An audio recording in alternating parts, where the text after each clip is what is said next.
Ia mengasihi kita dalam situasi dan keadaan apapun.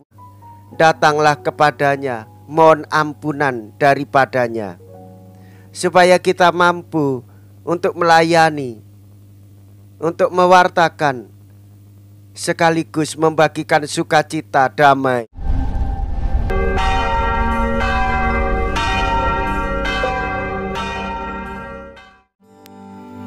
Saudara-saudariku yang terkasih, hari ini Kamis 6 Juli 2023. Saya Romo Siga dari Paroki Santo Stefanus, Surabaya. Dalam nama Bapa dan Putra dan Roh Kudus, amin. Mereka memuliakan Allah karena telah memberikan kuasa sedemikian besar kepada manusia. Mea culpa, mea culpa, mea maxima culpa. Marilah kita berdoa. Allah Bapa sumber kedamaian, jangan hendaknya Engkau berpaling dari kami, manusia ciptaan-Mu ini, tetapi berilah kami pengharapan pada Yesus, Adam baru, yang telah menunjukkan jalan menuju kedamaian-Mu. Sebab Dialah Putra-Mu Tuhan kami, yang bersama dengan Dikau dalam persatuan Roh Kudus, Allah sepanjang segala masa. Amin. Tuhan bersamamu dan bersama rohmu. Inilah Injil suci menurut Matius. Dimuliakanlah Tuhan. Matius bab 9 ayat 1 sampai dengan ayat 8. Pada suatu hari Yesus naik ke dalam perahu dan lalu menyeberang. Kemudian sampailah ia ke kotanya sendiri. Maka dibawanyalah kepadanya seorang lumpuh yang terbaring di tempat tidurnya.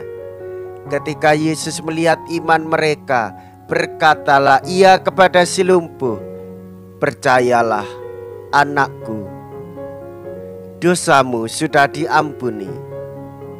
Maka berkatalah beberapa ahli Taurat dalam hatinya, "Ia menghujat Allah." Tetapi Yesus mengetahui pikiran mereka, lalu berkata, "Mengapa kalian memikirkan hal-hal yang jahat dalam hatimu? Manakah yang lebih mudah, mengatakan dosamu sudah diampuni, atau mengatakan bangunlah dan berjalanlah?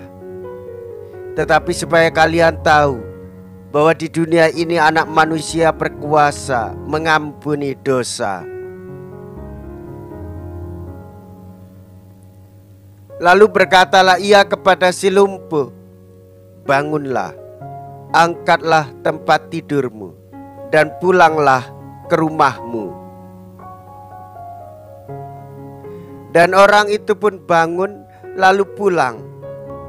Maka orang banyak yang melihat hal itu takut, lalu memuliakan Allah karena ia telah memberi kuasa sedemikian besar kepada manusia. Demikianlah sabda Tuhan. Terpujilah Kristus. Bapak, Ibu, saudara-saudariku yang terkasih, Tuhan Yesus memiliki kasih sayang yang begitu besar kepada manusia. Ia mengasihi kita dalam situasi dan keadaan apapun ketika kita beriman dan percaya, memohon pertolongan kepadanya. Kita tahu dari bacaan Injil dan kita telah mendengarkan dengan baik, Yesus menyembuhkan orang yang sakit lumpuh itu. Dan bagaimana 4 orang yang membantu si lumpuh untuk sampai kepada Yesus. Mereka bekerja sama, memikirkan bersama supaya si lumpuh itu sampai pada Tuhan Yesus. Lebih dalam dari itu, kita mengimani Yesus memiliki kuasa untuk mengampuni dosa. Gereja pun mewartakannya. Dan inilah kabar sukacita.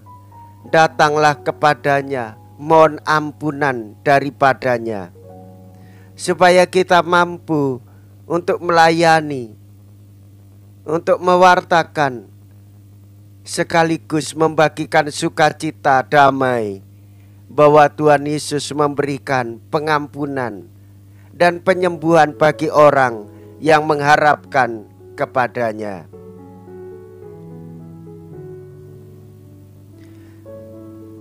Marilah kita berdoa. Allah Bapa Maha Kudus, berkenanlah mematahkan belenggu kejahatan yang mengikat kami. Semoga dosa maut dalam diri kami Kau halau jauh-jauh dari kami. Berkat Yesus Putra-Mu Tuhan dan pengantara kami. Amin. Tuhan beserta kita, sekarang dan selama-lamanya. Semoga Allah yang Maha Kuasa memberkati saudara sekalian, Bapa dan Putra dan Roh Kudus. Amin. Saudara-saudariku yang terkasih, pergilah, ibadah sabda sudah selesai. Syukur kepada Allah.